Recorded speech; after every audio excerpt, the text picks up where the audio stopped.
Hello guys, welcome back to my YouTube channel. In this video, I am going to show you how to fix iPhone app stuck on waiting problem solved.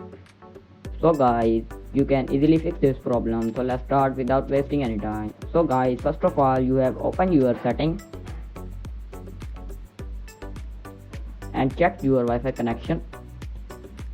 Make sure that you have connected with strong internet connection. And after this, go back, scroll it down.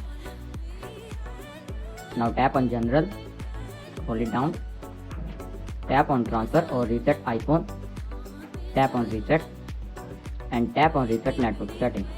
And after doing reset network setting, you need go back and tap on software update and update your iPhone to latest iOS version. And after this, go back.